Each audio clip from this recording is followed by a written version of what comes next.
Robin Hood Radio presents Stage Right or Not with Michele Willens. Michele is a longtime journalist and herself is a published playwright of several theatrical works. She's a frequent contributor to the Huffington Post, Daily Beast, and the Atlantic websites. Another opening of another show. Well, I saw two shows this past week. The first, well, I guess I better speak fast since it's closing in a week.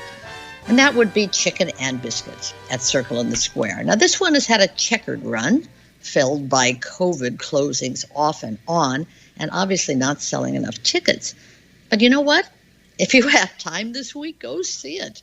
Chicken and Biscuits features 8 stellar performances, each specific and memorable.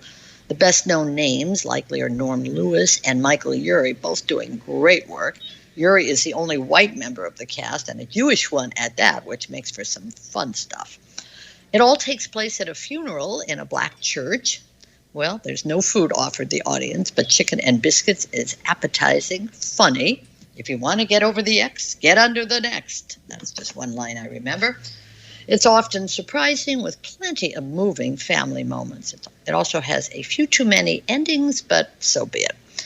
My other show will not be closing anytime soon. It's called Six, S-I-X. It's the biggest and frankly most perplexing hit of the season. Now, you won't find it on any TKTS list. They've already extended it through the summer, I think. I'm truly fascinated by this because for me, the show feels like Las Vegas meets The Voice, and it's played like that. The former wives of Henry VIII are competing for most sympathetic or most worth remembering. It's a musical through and through, and the 6 performers, at least the ones I saw, are highly professional, good voices all, and they manage to elicit humor with most every expression. And there is cleverness in many of the lyrics, but subtle wit, well, if lines like, "What hurts more than a broken heart? A severed head," makes you smile, this may be your preferred cup of tea. The show is only 70 minutes, and people are being asked to pay hundreds for a seat. Now, clearly, it's appealing to a largely female and largely millennial segment that enjoys the feminist slant and perhaps crave anything, crassness be damned, about royal history. Awards? Well, I doubt that. The Tony voter I went with hated Six, but said, well, to each his or her own. And we both agreed that any show that is bringing audiences back and giving work to talented folks, well, deserves our gratitude. Now, apparently Six is a classic compared to another royalty-themed musical, which just opened, that being Diana, about you-know-who. Now, if reviews mean anything, these were definitely the worst I have ever read. That one could go down quickly. On the other hand, if coming tourists bought them in advance, maybe Diana will stay up a bit. I'll be skipping that one. Now, off-Broadway, much is happening for much lesser prices, of course. These include Paul Osborne's Morning at 7, which was old-fashioned even when it opened decades ago.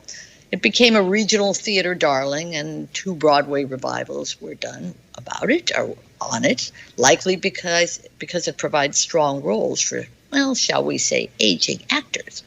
Well, now it's being staged at Theater at St. Clemens with an impressive cast of very old-timers, including Lindsay Krause, Alma Cuervo, John Rubinstein, Tony Roberts, and Dan Lauria. That one is only up for a limited run. Again, it's at St. Clemens, the Theater at St. Clemens, which is kind of downtown. Also up, only through early December, is one called Medicine.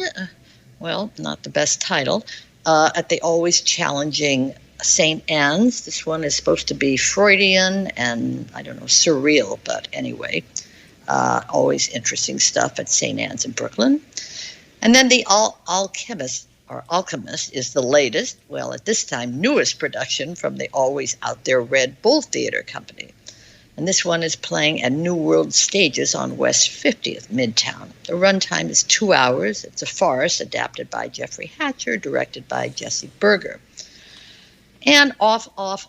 Well, wait a minute. There's also the Rattlestick Theater, and they're continuing In the Southern Breeze, written by Mansa Ra, which explores the social, racial, and generational struggles and injustices that Black men face. Now, all those shows are live and in person for now. And Off is the latest from Hershey Felder, a new musical that he scored called Dante and Beatrice in Florence. That premieres next Sunday, or this Sunday, November 28th. That one is streaming, obviously, unless you can get to Felder's Place in Florence by then. More music, but back on our shores, the York Theater Company in Manhattan is opening one this week called Cheek to Cheek, Irving Berlin in Hollywood. It's interesting since Hershey Felder's last New York show was also about Irving Berlin. I will be seeing Cheek to Cheek this week and reporting on it next We Talk, along with Lynn Nottage's new play called Clydes and Trouble in Mind, both on Broadway and both focused on the Black, or at least working class, experience. Which brings me fittingly to the most touching and timely obit of the week. It was for one Ed Bullins, considered among the most significant Black playwrights of the 20th century, and a leading voice in the Black arts movement of the 60s and 70s. August Wilson called him an influence. Over a 55-year career, he produced nearly 100 plays. Most of his work appeared in Black theaters in Harlem and Oakland and California. Perhaps that's why he never reached the heights of peers like August Wilson. But if there had been no Ed Bullins, perhaps there would have been no August Wilson. He was 86 when he died. I confess I did not know his name, but like so many others who were forgotten, Jill, they are being remembered now. Too late, but better than never. Always better than never. Always better than never. All right, so it looks like things are picking up out there. Picking up. I'm telling you, every theater that I've been to, it's been a full house practically. Which is interesting, considering how it was how it was thought that it was going to be. So that's got to be a relief to some people. Have you? The Diana review was it as bad as Carrie? That's the worst review. The New York Times, and every review was similar, but that was the most vicious review I think I've ever read. And apparently it's that bad. It's enough already with Diana, I think. That's sort of the bottom line. But, the people who go to see Six, if they choose another play when they come to town, they may choose Diana if that's what they're into. I don't think that's going to have a long life. Six is good enough and professional enough, and it is what it is, so to speak. It's not a personal. I mean, they're tales of six different women, but no, I've never read anything as vicious. That's what I read about Diana. Okay, because again, I'm going to just say I thought Carrie was pretty bad when they were there. That review was pretty toasty. Yeah, I don't think I was living here then, so I'm not sure I remember that. Okay. Just because there are those that you just look at and go. By the way, I pulled out the Diana review. I saved it because each paragraph was more cutting than the next one. And I thought, my God! In the old days, really old days, they used to read reviews aloud at Sardi's right after the show opened. Right. And if a show got that kind of review, they closed it the next day. That's how it used to be done. I think maybe, now with more tourists coming and it's holiday season and people do buy things much more in advance. I don't know. That would be the kind of show that would close the next day, but obviously maybe they have a good advance. Right. And then I would say the whole funding business, for lack of a better word, has changed considerably from that. So, certain things are allowed to continue as, I'm going to coin a phrase, as zombie shows because of backing. Well, yeah, that the investors want to see it. Remember, weren't some of Frank Lildhorn's shows like that? They get horrible reviews, but they would stay open. Oh, there was some if you go back and look at the reviews of Wicked when that opened, it didn't get like Diana reviews, but Wicked got negative reviews. People didn't think that would last. It's still one of the 3 shows that you can't get a seat for. Right. So there are different degrees of negative, obviously. But X number of degrees, 6 degrees of separation, X degrees of negative.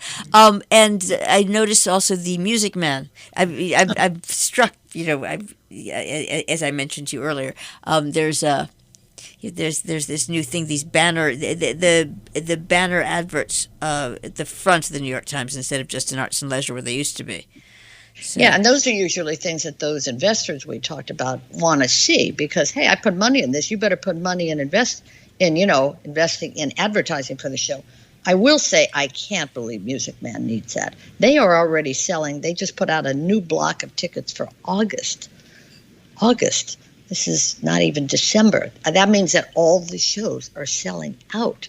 Or they're trying to scare people into, come for the summer, come for the whatever. But I believe that. That there's no doubt the Music Man is the show everybody's talking about and anticipating. And if you go to Broadway.com, you can watch some rehearsals with Hugh Jackman and Sutton Foster. And, what can I say? It'll be shocking if it's not great, but we shall see. It's a different time. These are different times we're living in. And whether that show is going to fill a need that we have right now, just give me a small town where they only care about, a band in town or what to do with the kids who are playing pool, whatever. Maybe that'll strike a nerve. Maybe it'll strike the other kind of nerve, like, what? An all-white show in an all-white little town, but it's a different. So anyway, we'll know a lot more by. Stage Right or Not with Michele Willens, produced in the studios of Robin Hood Radio, robinhoodradio.com.